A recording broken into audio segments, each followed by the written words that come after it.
तो मेरी कविताएं शुरू होती हैं। सब प्रथम मैं बधाई देता हूँ उन लोगों को जो कहते थे कि हमारे राम काल्पनिक है। हमारे राम कहाँ हैं, हमारे राम का क्या प्रमाण है।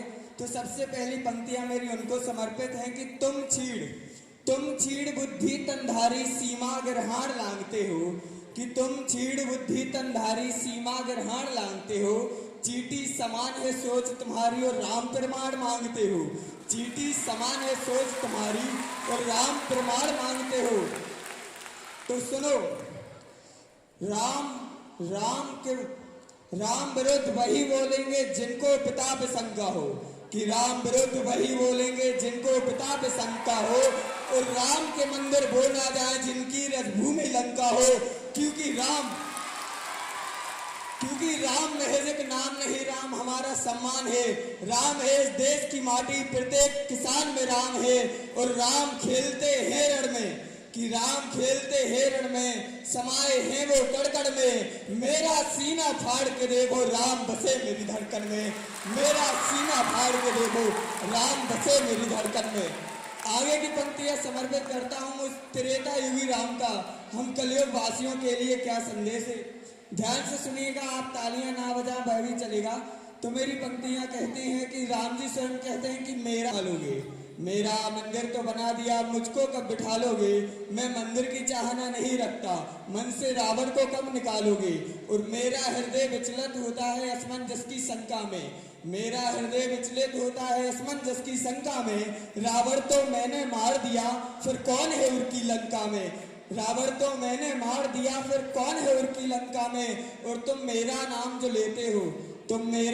जो लेते हो, यानी जय श्री राम जो कहते हो, कभी मुझको स्वार्थ बताओ तो कितनों के दिल में है राम, यहाँ जरा सीना फाड़ दिखाओ तो।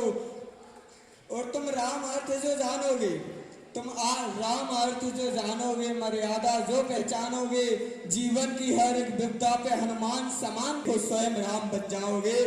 राम का पालन करके देखो, स्वयं राम बन जाओगे। अब राम क्या है? राम यानी विनम्रता हर जीव का प्रत्येक कर।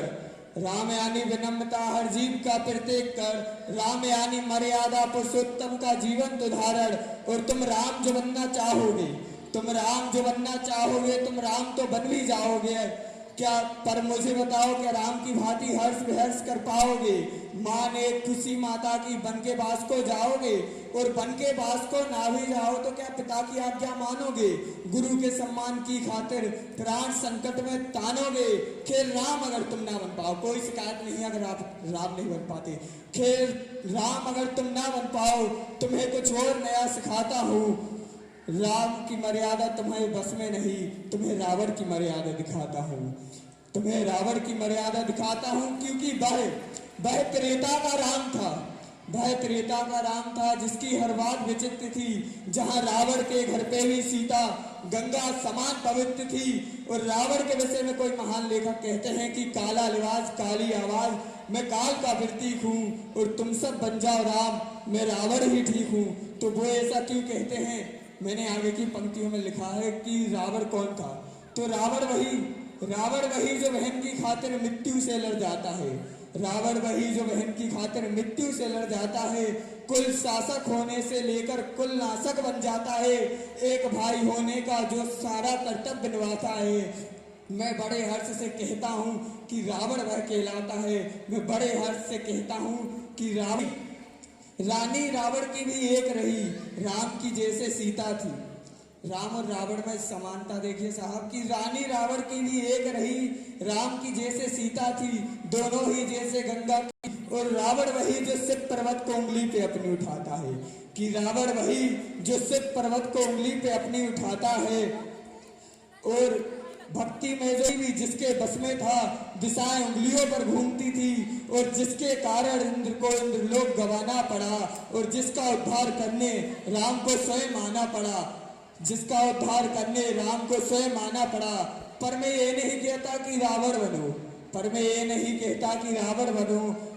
पर मानव मर्यादा देखो। अपनी पराई हर नारी में बेटी बहन माता देखो।